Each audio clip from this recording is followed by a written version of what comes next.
કેમ છો teaching ગજે YouTube channel પર તમારું સ્વાગત છે મિત્રો। તમને ખબર છે કે ટાટ એસ અને ટાટ એચએસ માટે આપણે ચેનલ પર વિડીયો બનાવવાના ચાલુ કરી દીધેલા છે। આજે મિત્રો આપણે ટાટ એસ અને ટાટ એચએસ માટે ખૂબ ઉપયોગી બચાવ પ્રયુક્તિઓના એમસીક્યુ આપણે સારી રીતે ભણીશું મિત્રો। જે તમારી ટાટ એસ અને ટાટ એચએસના અંદર 2 થી 3 ગુણના અંદર મિત્રો આ બચાવ પ્રયુક્તિના અંદર ક્વેશ્ચન 100% પૂછાશે। અગાઉની પરીક્ષાઓ તમે જોઈ લેજો મિત્રો। એના અંદર 2 થી 3 ગુણનું મિત્રો વેટેજ હોય છે। આ બચાવ પ્રયુક્તિના અંદરથી પ્રશ્નો નીકળતા હોય છે બરોબર। તો આ પ્રકારેના વિડીયો બનાવવાના અંદર ઘણી બધી મહેનત બનતી હોય છે। એટલે ચેનલ ઉપર નવા હો તો ચેનલને સબસ્ક્રાઈબ કરી દેજો અને આ વિડીયોની લિંક તમારા મિત્રોને શેર કરી દેજો। તો ચાલો મિત્રો આપણે ટાટ એસ અને ટાટ એચએસ માટે ખૂબ ઉપયોગી ટોપિક બચાવ પ્રયુક્તિઓના મિત્રો જેટલા પણ પ્રશ્નો બને છે મિત્રો એ દરેક મહત્વના ક્વેશ્ચન આપણે આ વિડીયોના અંદર સારી રીતે સમજીએ મિત્રો। જે તમારી પરીક્ષાના અંદર 2 થી 3 ગુણના અંદર 100% કામ આવશે। હવે પહેલા નંબરનો પ્રશ્ન સમજીએ કે બચાવ પ્રયુક્તિઓના પ્રણેતા કોણ છે। તો ડૉક્ટર સિગમન્ડ ફ્રોઇડ જે છે મિત્રો એ બચાવ પ્રયુક્તિઓના પ્રણેતા કહેવાય છે બરોબર। Doctor Sigmund Freud. હવે બીજા નંબરનો પ્રશ્ન સમજીએ કે બચાવ પ્રયુક્તિ એ ફ્રોઇડના કયા મન સાથે સંકળાયેલી છે। તો બચાવ પ્રયુક્તિ જે છે મિત્રો એ ફ્રોઇડના કયા મન સાથે સંકળાયેલી છે। તો અચેતન મન સાથે સંકળાયેલી છે મિત્રો। કયા મન સાથે? અચેતન મન સાથે। હવે ત્રીજા નંબરનો પ્રશ્ન સમજીએ કે બચાવ પ્રયુક્તિ એ શાના ઉપર આધારિત છે। તો બચાવ પ્રયુક્તિ જે છે મિત્રો એ તાર્કિકતા ઉપર આધારિત છે બરોબર। શાના ઉપર આધારિત છે? તાર્કિકતા ઉપર મિત્રો આ બચાવ પ્રયુક્તિ આધારિત છે।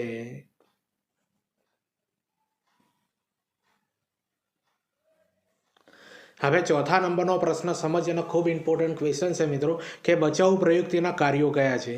તો જો મિત્રો બચાવ પ્રયુક્તિના 3 કાર્યો છે। એના અંદર એક છે નિષ્ફળતા છુપાવવાનું, બીજું છે મિત્રો ચિંતા હળવી કરવાનું, ત્રીજા નંબરનું કાર્ય છે મિત્રો આવેગાત્મક ઠેસને રૂઝ લગાવવાનું બરોબર। યાદ રાખી લેજો, આ પરીક્ષાના અંદર પૂછાશે। 3 સાચા આપ્યા છે અને ખોટું આપ્યું છે બરોબર। તો ફરીથી જોઈ લો મિત્રો, બચાવ પ્રયુક્તિના કાર્યોના અંદર એક આવે છે નિષ્ફળતા છુપાવવાનું, બીજું આવે છે ચિંતા હળવી કરવાનું, ત્રીજા નંબરના અંદર આવે છે મિત્રો આવેગાત્મક ઠેસને રૂઝ લાવવાનું। હવે પાંચમા નંબરનો પ્રશ્ન સમજીએ કે બહાના કાઢવાની બચાવ પ્રયુક્તિ કઈ છે। તો યુક્તિકીકરણ જે છે મિત્રો એ બહાના કાઢવાની બચાવ પ્રયુક્તિ છે। ડાયરેક્ટ આવો ક્વેશ્ચન પૂછાઈ શકે છે તમારી ટાટ એસ અને ટાટ એચએસના અંદર। હવે છઠ્ઠા નંબરનો પ્રશ્ન સમજીએ કે જેવી દૃષ્ટિ તેવી સૃષ્ટિ કઈ બચાવ પ્રયુક્તિ છે। તો દોષારોપણ। યાદ રાખજો મિત્રો, જેવી દૃષ્ટિ તેવી સૃષ્ટિ બચાવ પ્રયુક્તિના અંદર કઈ વપરાયેલી છે? ઉદાહરણના અંદર દોષારોપણ પ્રયુક્તિ વપરાયેલી છે। હવે સાતમા નંબરનો પ્રશ્ન સમજીએ કે કઈ બચાવ પ્રયુક્તિ ફ્રોઇડના વ્યક્તિત્વના સિદ્ધાંતના કેન્દ્રમાં છે। તો જો મિત્રો કઈ બચાવ પ્રયુક્તિ ફ્રોઇડના વ્યક્તિત્વના સિદ્ધાંતના કેન્દ્રમાં છે? તો દમન પ્રયુક્તિ। યાદ રાખજો મિત્રો, કઈ પ્રયુક્તિ? દમન પ્રયુક્તિ। તો જુઓ મિત્રો, આ બચાવ પ્રયુક્તિના તમને પ્રશ્નો કેવા લાગે છે એ કોમેન્ટ કરીને જરૂરથી બતાવજો। ચેનલ ઉપર નવા હો તો ચેનલને પણ સબસ્ક્રાઈબ કરી દેજો। આવી જ રીતે મિત્રો ટાટ એસ અને ટાટ એચએસ માટે જે પણ તમારા અભ્યાસક્રમના અંદર ટોપિક આપે છે મિત્રો એ દરેક એક ટોપિકને લઈને આપણે વિડીયો બનાવતા રહીશું મિત્રો। 5 ટોપિક ઉપર આપણે વિડીયો બનાવી દીધા છે મિત્રો। ના જોયા હોય તો ચેનલ પર જઈને જોઈ લેજો। આ 6થા નંબરનો વિડીયો છે બરોબર। તો સારી રીતે તૈયારી કરવી હોય મિત્રો બરોબર તો આપણી ચેનલ ઉપર જોડાઈ જજો અને તમારા મિત્રોને આ બધા વિડીયોની લિંક પણ શેર કરી દેજો।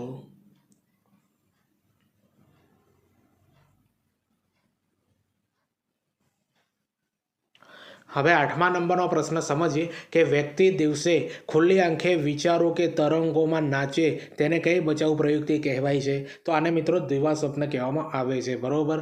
તો પ્રશ્નને ફરીથી સમજી લો મિત્રો કે વ્યક્તિ દિવસે ખુલ્લી આંખે વિચારો કે તરંગોમાં નાચે તેને કઈ બચાવ પ્રયુક્તિ કહેવાય છે મિત્રો? દિવા સ્વપ્ન કહેવાય છે। જે આપણે જાગતા મિત્રો દિવસે મિત્રો જે સપના જોઈએ છે મિત્રો એને જ આ દિવા સ્વપ્ન કહેવામાં આવે છે બરોબર। હવે 9મા નંબરનો પ્રશ્ન સમજીએ કે એક ગરીબી વ્યક્તિ માને છે કે ગરીબીમાં જે સુખ છે તે પૈસાદાર થવામાં નથી। આ કઈ બચાવ પ્રયુક્તિ છે? તો જો મિત્રો આના અંદર એને યુક્તિકીકરણ વાપરી છે બરોબર। એક ગરીબ વ્યક્તિ એવું માને છે કે ગરીબમાં જે સુખ છે ને એ પૈસાદાર થવાના અંદર સુખ નથી। આના અંદર એ બચાવ પ્રયુક્તિ એટલા માટે વાપરે છે કારણ કે અમીર બની શકતો નથી, મહેનત એનાથી થતી નથી બરોબર। એટલા માટે એ અમીરીને છુપાવવા માટે ગરીબીને એ મહાનતા આપે છે મિત્રો। એટલે આના અંદર યુક્તિકીકરણ વાપરવામાં આવેલી છે આ પ્રયુક્તિ। હવે 10મા નંબરનો પ્રશ્ન સમજીએ કે બાળકના સર્વાંગી વિકાસને અસર કરતા પરિબળ કયું છે। તો જો મિત્રો બાળકના સર્વાંગી વિકાસને અસર કરતું પરિબળ કયું છે? તો ઉત્પ્રેરણા છે બરોબર। કયું છે? ઉત્પ્રેરણા છે। હવે 11મા નંબરનો પ્રશ્ન સમજીએ કે ભૂખ્યો માણસ ખોરાક મેળવવાની કલ્પના કરે આ કઈ બચાવ પ્રયુક્તિ છે? તો આના પણ મિત્રો દિવા સ્વપ્ન કહેવાય છે, બરોબર. આપણે ખુલ્લી આંખે જે સપનો જોઈએ છે ને મિત્રો, હું આ કરી લે, આ લઈ લે, તો એ બધું દિવા સ્વપ્નના અંદર આવે છે.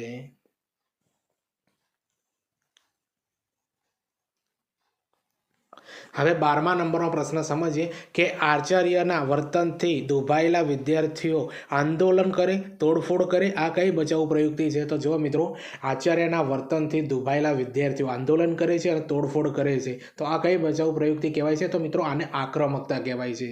અમુક પ્રશ્નોને તમે સમજશો ને મિત્રો, તો પણ તમને આના અંદર આઈડિયા આવી જશે. અને બચાવ પ્રયુક્તિનું જે આ કોન્સેપ્ટ, જે વિષય વસ્તુ આપી છે મિત્રો, એકદમ ઇઝી છે, બરોબર. તમે જોવાથી જ મિત્રો આ ક્વેશ્ચન સોલ્વ કરી દેશો, બરોબર. અને 2 થી 3 ગુણના અંદર તમારી પરીક્ષાના અંદર પૂછાશે. આવી રીતે જ મિત્રો તમને કોઈ ઘટના બનાવીને ક્વેશ્ચન પૂછવામાં આવશે. તો આના અંદર જવાબ શું આવે છે મિત્રો? આક્રમકતા જવાબ આવે છે, આક્રમકતા પ્રયુક્તિ. હવે 13મા નંબરનો પ્રશ્ન સમજીએ કે આબરૂ જવાના ડરથી સ્પર્ધામાંથી દૂર રહેવું, આ કઈ બચાવ પ્રયુક્તિ છે? તો જો મિત્રો, આબરૂ જવાના ડરથી સ્પર્ધામાંથી દૂર રહેવું, આ કઈ બચાવ પ્રયુક્તિ છે? તો આને મિત્રો અલિપ્તતા કહેવાય છે, બરોબર. તો આને શું કહેવાય છે મિત્રો? અલિપ્તતા કહેવામાં આવે છે. હવે 14મા નંબરનો પ્રશ્ન સમજીએ કે મોટી વ્યક્તિ નાના બાળક જેવું વર્તન કરે, આ કઈ બચાવ પ્રયુક્તિ છે? તો આને મિત્રો પરાગતિ કહેવામાં આવે છે. જ્યારે મોટી વ્યક્તિ જે હોય, કોઈ પણ તમે ઘણા બધા વ્યક્તિઓ જોયા હશે, એમનું વર્તન એકદમ નાના બાળક જેવું કરતા હોય છે, બરોબર, કોઈ વસ્તુથી હતાશ થઈને. તો આને મિત્રો પરાગતિ કહેવામાં આવે છે. શું કહેવાય છે મિત્રો? આને પરાગતિ કહેવામાં આવે છે.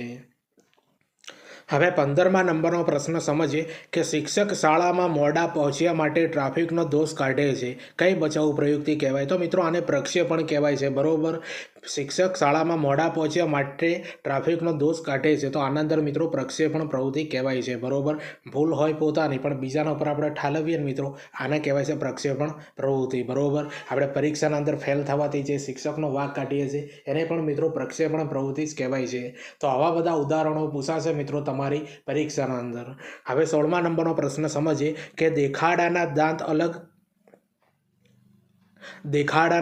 અલગ અને ચાવવાના દાંત અલગ, કઈ બચાવ પ્રયુક્તિ છે આના અંદર? તો વિરોધી પ્રતિક્રિયા કહેવાય મિત્રો, બરોબર. દેખાડાના દાંત અલગ હોય અને ચાવવાના દાંત અલગ હોય, આના અંદર કઈ બચાવ પ્રયુક્તિ કહેવાય? તો વિરોધી પ્રતિક્રિયા પ્રવૃત્તિ આના અંદર વાપરવામાં આવેલી છે.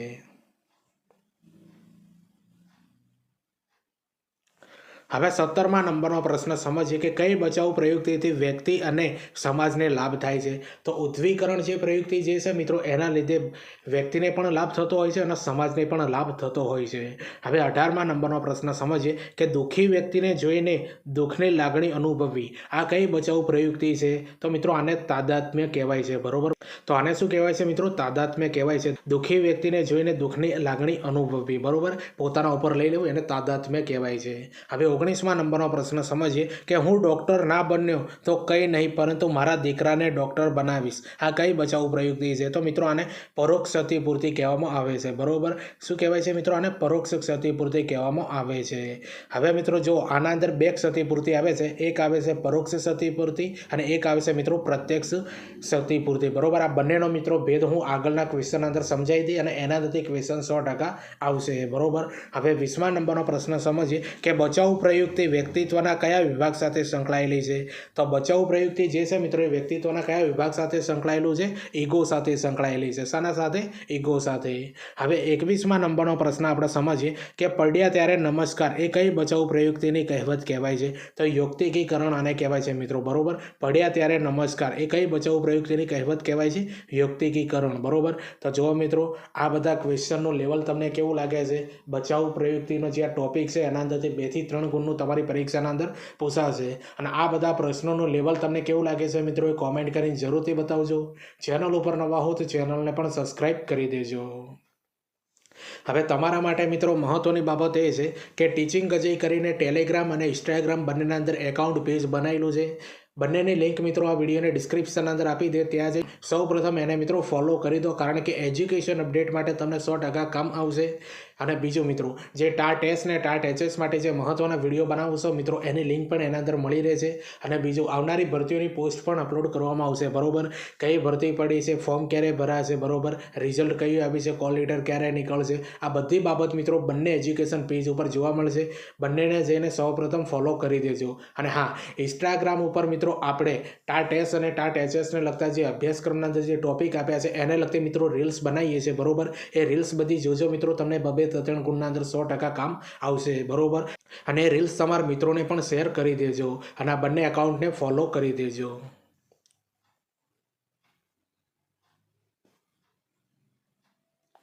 હવે 22મા નંબરનો પ્રશ્ન સમજીએ કે દ્રાક્ષ ખાટી છે એ કઈ બચાવ પ્રયુક્તિનું ઉદાહરણ છે. તો દ્રાક્ષ ખાટી છે મિત્રો એ કઈ બચાવ પ્રયુક્તિનું ઉદાહરણ છે? યુક્તિકીકરણનું ઉદાહરણ છે મિત્રો. કયું? યુક્તિકીકરણનું. પરીક્ષાના અંદર આ બધા પ્રશ્નો પૂછાયેલા પ્રશ્નો છે મિત્રો. હવે 23મા નંબરનો પ્રશ્ન સમજીએ કે પ્રેમમાં નિષ્ફળ જનારી વ્યક્તિ કવિ બની જાય છે તે કઈ પ્રયુક્તિ છે? તો મિત્રો આને ઉદ્વીકરણ કહેવાય બરોબર. પ્રેમના અંદર નિષ્ફળ જનારી વ્યક્તિ કવિ બની જાય છે એમાં કઈ પ્રયુક્તિ વપરાય છે? ઉદ્વીકરણ પ્રયુક્તિ વપરાય છે. હવે 24મા નંબરનો પ્રશ્ન સમજીએ કે બાળક રિસાઈને અંગૂઠો ચૂસે છે બરોબર. બાળક રિસાઈને અંગૂઠો ચૂસે છે તે કઈ બચાવ પ્રયુક્તિનું ઉદાહરણ છે? તો અલિપ્તતાનું મિત્રો આ ઉદાહરણ છે. બાળક રિસાઈને અંગૂઠો ચૂસે છે આ કઈ પ્રયુક્તિનું ઉદાહરણ છે મિત્રો? અલિપ્તતા. યાદ રાખી લેજો, અલિપ્તતા. હવે 25મા નંબરનો પ્રશ્ન છે અને ખૂબ ઇમ્પોર્ટન્ટ ક્વેશ્ચન છે મિત્રો બરોબર. કારણ કે ક્વેશ્ચન મિત્રો આના અંદરથી 100% પૂછાશે બરોબર. આના અંદર થોડું કન્ફ્યુઝ થઈ જવાય મિત્રો બાળકોને, એટલા માટે. તો પ્રશ્ન એ છે મિત્રો કે પ્રત્યક્ષ ક્ષતિપૂર્તિ એટલે શું? તો પ્રત્યક્ષ ક્ષતિપૂર્તિ મિત્રો કોને કહેવાય? તમને સૌપ્રથમ જણાવી દઉં મિત્રો, આ ક્ષતિપૂર્તિના 2 પ્રકાર છે બરોબર. એક છે મિત્રો પ્રત્યક્ષ ક્ષતિપૂર્તિ જેનો આપણે આન્સર જોવાના છે બરોબર. અને બીજી છે મિત્રો પરોક્ષ ક્ષતિપૂર્તિ, જે નીચે આપણે એનો ક્વેશ્ચન સમજીશું. તો સૌપ્રથમ સમજીએ મિત્રો કે પ્રત્યક્ષ ક્ષતિપૂર્તિ એટલે શું. તો આમાં વ્યક્તિ પોતાનો કોઈ એક ક્ષેત્રની નબળાઈને સંતોષવા માટે બીજા કોઈ ક્ષેત્રના અંદર ઉત્કૃષ્ટ પ્રદર્શન કરે છે બરોબર. કોઈ વ્યક્તિ મિત્રો જે એક ક્ષેત્રના અંદર જવા માંગતો હોય બરોબર, પણ એ ક્ષેત્રના અંદર એને સફળતા ન મળતી હોય પણ એના કરતાં નીચું કોઈ ક્ષેત્ર એને પસંદ કરી લે મિત્રો, તો આને કહેવાય છે મિત્રો પ્રત્યક્ષ ક્ષતિપૂર્તિ કહેવામાં આવે છે. અને નીચે એક ઉદાહરણ આપ્યું છે બરોબર, તમે સારી રીતે સમજશો બરોબર. તો પ્રત્યક્ષ ક્ષતિપૂર્તિ કોને કહેવાય? તો ઉદાહરણ તરીકે મિત્રો કલેક્ટર બનવા માટે પ્રયત્નો કરવામાં આવે છે અને કલેક્ટર ન બની શકે તો તલાટી બનીને સંતોષની લાગણી અનુભવે છે બરોબર. બનવા માંગતા હતા કલેક્ટર પણ કલેક્ટર બની ના શક્યા, પણ તલાટી બનીને પણ સંતોષની લાગણી અનુભવે છે. તો આને મિત્રો કહેવાય છે પ્રત્યક્ષ ક્ષતિપૂર્તિ બરોબર. તમને આ જે ભેદ છે મિત્રો એ તમને ખબર પડી ગઈ હશે.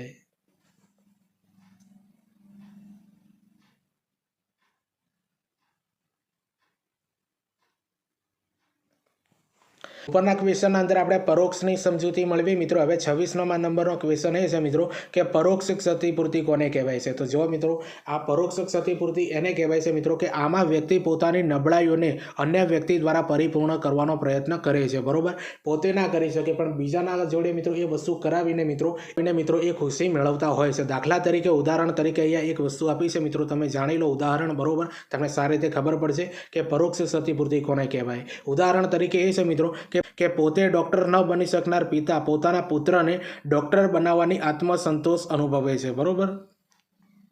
ડૉક્ટર બનાવવાથી આત્મસંતોષ અનુભવે છે. તો જો મિત્રો આના અંદર છે કે પિતા પોતે મિત્રો ડૉક્ટર નથી બની શકે પણ પોતાના પુત્રને મિત્રો ડૉક્ટર બનાવીને એ આત્મસંતોષ અનુભવે છે. તો મિત્રો આને શું કહેવાય છે? પરોક્ષ ક્ષતિપૂર્તિ કહેવામાં આવે છે. તો પ્રત્યક્ષ ક્ષતિપૂર્તિ અને પરોક્ષ ક્ષતિપૂર્તિ એનો ભેદ તમને ખબર પડી ગઈ હશે. હવે 27મા નંબરનો પ્રશ્ન સમજીએ કે વર્ગમાં વિદ્યાર્થીઓના આવાજથી ત્રાસેલો શિક્ષક ઘરના બાળકો ઉપર ગુસ્સો વ્યક્ત કરે ત્યારે કયા પ્રકારની પ્રવૃત્તિ ગણી શકાય? તો આને મિત્રો સ્થળાંતરણ કહેવામાં આવે છે બરોબર. વર્ગખંડના અંદર વિદ્યાર્થીઓના આવાજથી ત્રાસેલો શિક્ષક જે છે મિત્રો એ ઘરના બાળકો ઉપર ગુસ્સો વ્યક્ત કરે છે, તો આ કયા પ્રકારની પ્રવૃત્તિ ગણે? તો મિત્રો આને સ્થળાંતરણ કહેવાય છે. એક વસ્તુ બીજા ઉપર ભારે પડી જાય. હવે 28મા નંબરનો પ્રશ્ન સમજીએ કે બાળકોમાં મોટાભાગે કઈ બચાવ પ્રયુક્તિ જોવા મળે છે? તો આ ક્વેશ્ચન પૂછાયો છે કે બાળકના અંદર મોટાભાગે કઈ બચાવ પ્રયુક્તિ જોવા મળે છે? ધ્યાનાકર્ષણ બરોબર. ધ્યાન આકર્ષણ કરવાનું.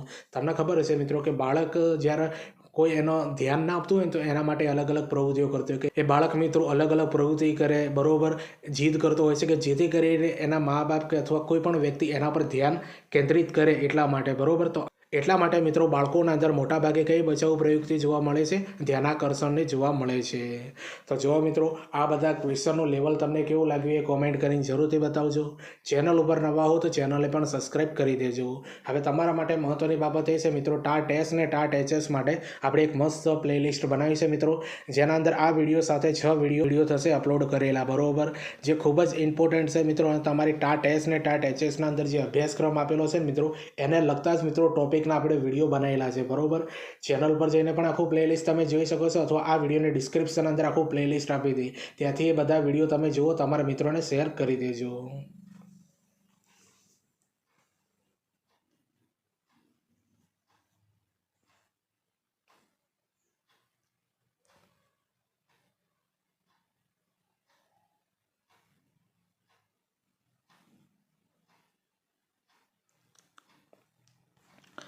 હવે 29મા નંબરનો પ્રશ્ન સમજીએ કે કઈ બચાવ પ્રયુક્તિ ખૂબ જ સારી, સુવિકસિત અને હકારાત્મક ગણવામાં આવે છે? તો ઉદ્દીકરણ જે છે મિત્રો, એને સારી, સુવિકસિત અને હકારાત્મક પ્રયુક્તિ ગણવામાં આવે છે, બરોબર. ઉદ્દીકરણને ગણવામાં આવે છે. હવે 30મા નંબરનો પ્રશ્ન સમજીએ કે બચાવ પ્રયુક્તિઓનો આશરો લેવાથી કયા રોગો થાય છે? તો જો મિત્રો, જે પણ વ્યક્તિ, બાળક, કોઈ પણ મિત્રો આ બચાવ પ્રયુક્તિઓનો આશરો લે તો મિત્રો એના અંદર કયા કયા રોગો થતા હોય છે? એક થાય છે મિત્રો સાયકોસિસ થાય છે, પેરાનોઇયા થાય છે, બરોબર, યાદ રાખજો, પેરાનોઇયા થાય છે અને ફોબિયા થાય છે. આ રોગથી મિત્રો જે બચાવ પ્રયુક્તિઓનો આશરો લે છે ને, એ બાળકોના અંદર કે એ વ્યક્તિઓના અંદર મિત્રો આ બધા રોગો થતા હોય છે, બરોબર. સાયકોસિસ, પેરાનોઇયા અને ફોબિયા નામના રોગો થતા હોય છે. હવે 31મા નંબરનો પ્રશ્ન સમજીએ કે તાદાત્મ્ય બચાવ પ્રયુક્તિમાં શું થાય છે? તો તાદાત્મ્ય બચાવ પ્રયુક્તિના અંદર મિત્રો વ્યક્તિ બીજાના ગુણોને પોતાની રીતે અપનાવે છે, બરોબર, યાદ રાખજો. તાદાત્મ્ય બચાવ પ્રયુક્તિના અંદર વ્યક્તિ શું કરે છે? વ્યક્તિ બીજાના ગુણોને પોતાની રીતે અપનાવે છે. દાખલા તરીકે કે આ ઉદાહરણ આપેલું છે મિત્રો, કે જે ફિલ્મના અંદર કોઈ પણ અભિનેતા જે ફાઇટ કરતા હોય છે ને, એને જોઈને આપણે ખુદ એવો અનુભવ કરીએ છીએ ને કે હું આ ફાઇટ કરું છું, બરોબર. તો આને મિત્રો તાદાત્મ્ય કહેવામાં આવે છે. હવે તમને ખબર છે મિત્રો કે ટાટ એસ ને ટાટ એચએસ માટે જે આપણે બચાવ પ્રયુક્તિનો જે આ ટોપિક આપેલો છે મિત્રો, એના ક્વેશ્ચન આપણે સારી રીતે સમજ્યા છે, અને જેટલી પણ બચાવ પ્રયુક્તિઓ છે મિત્રો એને સારી રીતે સમજાવવામાં આવેલી છે. ક્વેશ્ચન આના બહાર નહીં જાય. તો 32મા નંબરનો ક્વેશ્ચન આપણે સમજીએ કે દમન બચાવ પ્રયુક્તિ શું દર્શાવે છે? તો દમન બચાવ પ્રયુક્તિ જે છે મિત્રો, એ દુઃખદ ઘટનાઓને અજાણ્યા રીતે દબાવી દેવી, બરોબર. દુઃખદ ઘટનાઓને અજાણ્યા રીતે દબાવી દેવી મિત્રો, આ દમન બચાવ પ્રયુક્તિ દર્શાવે છે, બરોબર. દુઃખદ ઘટનાઓને અજાણ્યા રીતે દબાવી દેવી. તો જો મિત્રો આ બધા ક્વેશ્ચન તમને કેવા લાગ્યા બચાવ પ્રયુક્તિઓના, અને જે કોન્સેપ્ટ તમને જે સમજાવવા માંગુ છું મિત્રો, એ પણ તમને સારી રીતે સમજાઈ ગયો હશે, બરોબર. વિડીયો ગમતું હોય તો લાઇક કરી દેજો અને તમારા મિત્રોને શેર કરી દેજો. તમને ખબર છે મિત્રો, ટીચિંગ અજય કરીને ટેલિગ્રામ અને ઇન્સ્ટાગ્રામ બંનેના અંદર એકાઉન્ટ બનાવેલું છે. સૌપ્રથમ આ બંનેની લિંક મિત્રો આ વિડીયોની ડિસ્ક્રિપ્શન અંદર આપી દે, ત્યાં જઈને સૌપ્રથમ ફોલો કરી દેજો મિત્રો, કારણ કે આના અંદર જે ટાટ એસ ને ટાટ એચએસ માટે મહત્ત્વના વિડીયો જે બનાવ્યા છે એની લિંક આના અંદર મૂકી દે, કે જેથી કરીને તમે યુટ્યુબ ઉપર સર્ચ ન કરવું પડે. બધા જે વિડીયો છે મિત્રો તમને ડાયરેક્ટ ટેલિગ્રામના અંદર મળી રહેશે. અને બીજું મિત્રો, આવનારી ભરતીઓની પોસ્ટ અપલોડ કરવામાં આવતી હોય છે, કઈ ભરતી પડી છે, ફોર્મ ક્યારે ભરાશે, રિઝલ્ટ કઈ આવી છે, કોલ લેટર ક્યારે નીકળશે, આ બધી ડેટા મિત્રો તમને આ બંને એજ્યુકેશન પેજ ઉપર જોવા મળશે, એટલે બંનેને ફોલો કરી દેજો. અને બીજું, ઇન્સ્ટાગ્રામ ઉપર મિત્રો ટાટ એસ અને ટાટ એચએસને લગતા જે મહત્ત્વના ટોપિક છે મિત્રો, એને લગતી રીલ્સ બનાવવામાં આવે છે મિત્રો. એ બધી રીલ્સ તમે 100% જોજો, કારણ કે તમારે 2 થી 3 4 ગુણના અંદર 100% કામ આવી જશે મિત્રો. તો એ રીલ્સ તમે જુઓ, તમારા મિત્રોને શેર કરજો અને બંને એકાઉન્ટને ફોલો કરી દેજો. તો આપણી આ ટીચિંગ જે યુટ્યુબ ચેનલ પર નવા હો તો ચેનલને પણ સબસ્ક્રાઈબ કરી દેજો. ચાલો આપણે મળીએ બીજા વિડીયોના અંદર. બાય.